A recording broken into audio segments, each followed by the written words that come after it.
So in a paper published in the Journal of Physicians of Association of Physicians of India, it was published that around 80% of the Indian have vitamin D deficiency. There is a range. So in the women of reproductive age group, it's probably 70%. In premenopausal women, it's more. And so different age groups, the deficiency is different, but generally it's in that range. So which is very surprising for a country like India, which is a tropical country and with abundant of sunshine. Vitamin D is called the sunshine vitamin, and most of the vitamin D synthesis happens through our skin. So basically there is 7 dehydrocholesterol in the skin. It's a compound, and when this compound, in the presence of ultraviolet light from the sun, this gets converted to pre-vitamin D3 in the skin, and then it goes into our blood and then goes to the liver. It gets converted to 25 hydroxy cholesterol, and then it goes to the kidney. There is another step. So finally it gets converted to its active form of vitamin D, which is vitamin D3. And vitamin D is needed for calcium absorption. Like vitamin D and calcium kind of go together. So you may have any amount of calcium, but if there is vitamin D deficiency, then the absorption of calcium from our intestine is not going to happen very well. Calcium needs that vitamin D to kind of accompany it and take it for various functions in our body. Calcium is needed for a lot of functions. It's needed for clotting, it's needed for muscle contraction.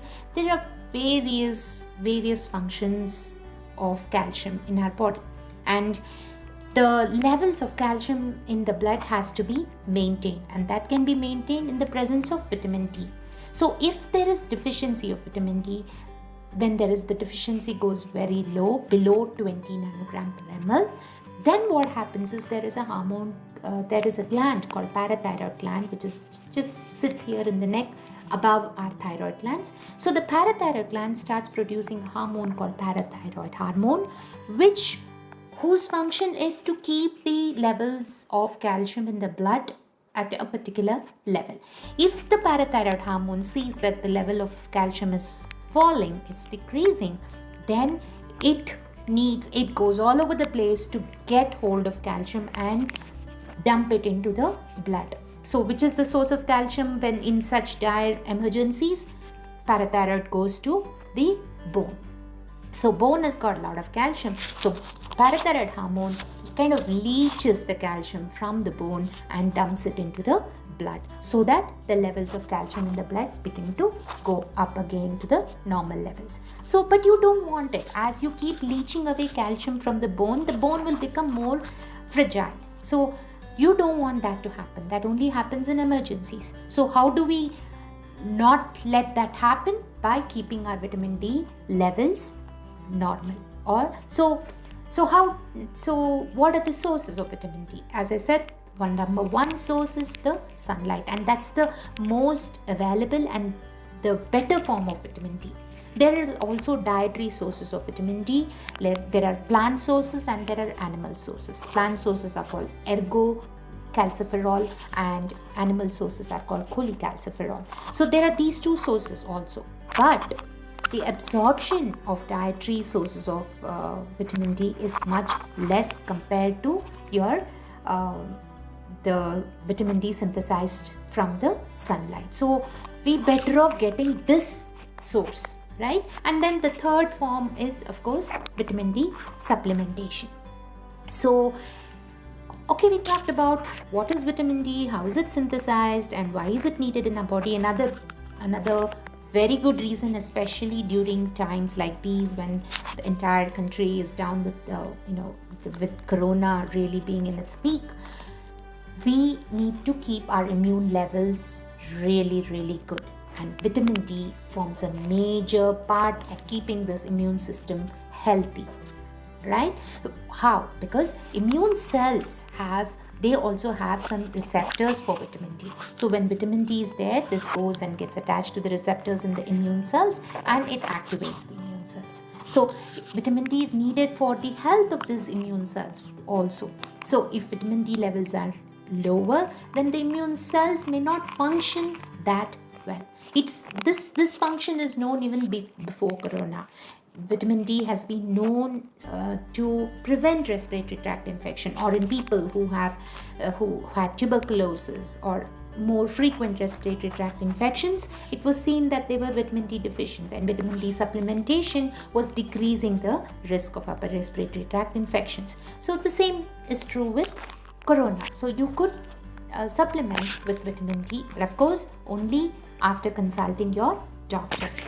First check your vitamin D levels, and if it comes down as being deficient, then please consult your doctor and start vitamin D supplementation.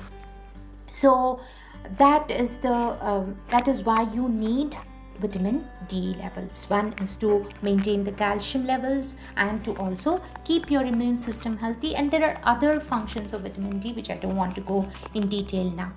So it brings back to our question, how come India, being a sunshine, tropical country with a lot of sunshine throughout the year, how come we are deficient in vitamin D as Indians? So one of the reason could be because we are more darker skinned than, when you compare it with the fair skinned people, we're more dark. So dark skinned people have more melanin pigmentation. So melanin is the reason that the skin is darker in color. That's a pigment present in our skin. Melanin is supposed to act like a sunscreen. It protects our skin from severe any other or the bad so-called bad effects of sunlight. Like the severe tan and skin disorders or skin cancers and all that. Melanin is supposed to protect us, but more melanin in the skin is going to even keep the ultraviolet light from getting into our skin. So we need that ultraviolet light for the activation of the cholesterol, the 7-dehydrocholesterol which is present in our skin, to get converted to vitamin D3. We need that ultraviolet light.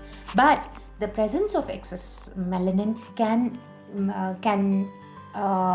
reduce the ultraviolet light from forming these reactions in our skin. So that's one of the reasons that Indians could be deficient with vitamin D.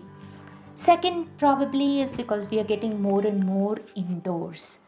Especially now with lockdowns, we are more restricted to within the house. So where we are not going out in the sun. Even if you're sitting right next to a window, if there is a glass on the window, then you are restricting the sunlight and restricting this UV light, and you will not be able to produce as much vitamin D as you would need. So that's, as much as just 20 minutes a day between 10 a.m. to 2 p.m. is enough to produce the vitamin D required, a daily amount of vitamin D needed by our body. Just that 20 to 25 minutes is enough. But unfortunately, we're not even getting that 20-25 minutes of sunlight altogether. And you have to also, when you sit outside for the sun, you have to have most of your face not uncovered, and your neck, your hands, all these should be exposed to the sunlight for adequate production or synthesis of vitamin D. So we said, one is presence of melanin pigment. 2, we are staying indoors more. 3 could be due to pollution. More and more pollution is kind of, about the greenhouse effect and all that. So ultraviolet light is not able to penetrate that, and we are not able to get that much ultraviolet light in the sun rays, and that could be one of the reasons. 4 could be dietary reasons too. We are not getting adequate vitamin D in our diets. So dietary sources of vitamin D, plant sources like mushroom, animal sources like cod, fish and meat, these are the sources of vitamin D. Milk is an important source of vitamin D too, and calcium. So you need to have both vitamin D and calcium together, because as I said, they both go hand in hand. And so that's one of the reasons. And there are also, it's thought that some Indian diet has some inhibitors in the diet, which could probably be inhibiting the vitamin D absorption in the food. Although we have it, we consume it in some of the diet, there could be some inhibitors in the diet which is kind of holding on to vitamin D and not letting it being absorbed in the intestine. Some inhibitors called phytates and all that. So that could be another reason, especially in rural India where people are mostly in outside, but again they are also vitamin D deficient. So why would that be? When studies were done, they felt it could probably be because of the diet. There are some inhibitors in the diet of rural Indians, which could probably be the reason for vitamin D deficiency. Having said that, it is better the vitamin D synthesized from the sun is a better source of vitamin D for us than the dietary vitamin D. So you're better off with this exposure to sunlight than relying on your dietary sources. And of course, the third source of vitamin D is your vitamin D supplementation. So especially now during Corona, you have to make sure that your vitamin D levels are normal and you're not vitamin D deficient. Again, the reason being your immune cells need that vitamin D to be more active, and in Corona, immunity is number one. You are more immune, your immune system is able to handle the Corona well, you recover in no time. If you're not, then you could land up in dire consequences with Corona. So whether you already have Corona or even if not, God forbid, just make sure that, especially now during lockdown, make sure 15 to 20 minutes a day, go out in your balcony, sit outside, sit under the sun between that 10 and 2 p.m. anytime for 15 to 20 minutes and get your vitamin D for the day. Okay, thank you, stay safe.